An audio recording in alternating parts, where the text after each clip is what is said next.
This is John from Fruitful Acres. We're checking out our elderberries. We started harvesting yesterday. Look at the size of that head. That is huge. See if I can get that without damaging it, but I'm liking these ones. They look like fireworks when you're looking at it from the side. Just the explosion of fruit off the end.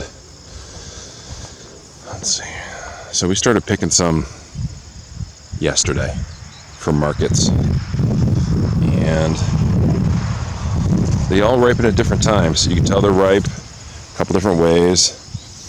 These stalks on these little branches that come out for the head of these are flowers, and then the fruit sets on it. They start to purple up. Your berries start to turn black.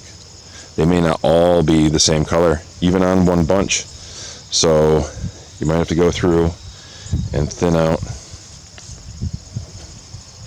maybe part of the cluster rather than the whole cluster. But you can tell, if you know what you're looking for, the birds have been enjoying themselves. So we're starting to pick. We have 5 or 6 different varieties on the farm. We have Wildwood and Adams and John, and a few other varieties. They get quite bushy and huge.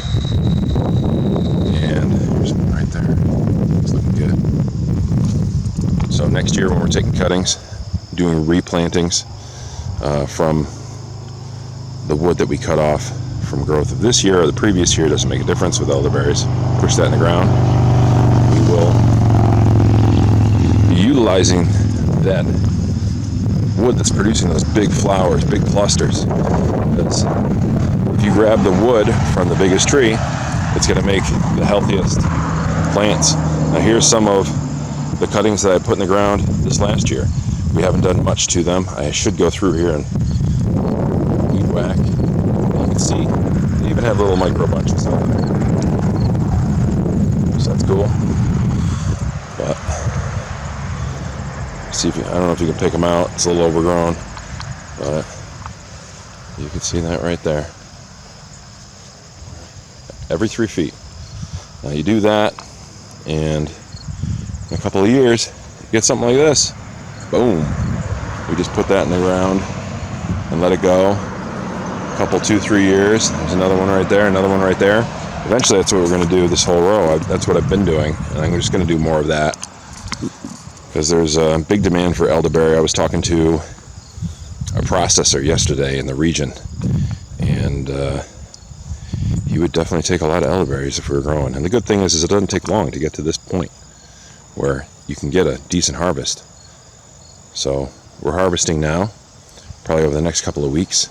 You have to go through, you can see that some of the bunches are a little potpourri as far as there's some green and there's some pinkish, and then it turns dark purple. So you have to go through the plant every couple of days or every day and pay attention to the heads, and if they're all turning purple, you got to pick them. And it doesn't take long. And beware the birds, because they won't even let them most of the time unless you grow enough of them or they're preoccupied with something else.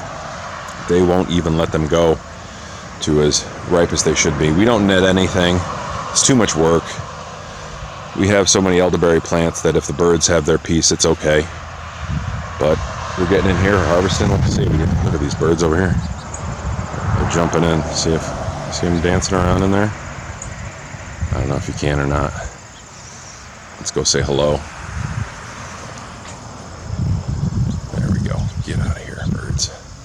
But we also have some migrating birds coming from up north. So all the birds are coming through, and little pit stop for them on the way down south. So have their little piece and hit the road. But we're harvesting now. We'll have another 2-3 weeks. And so far, so good.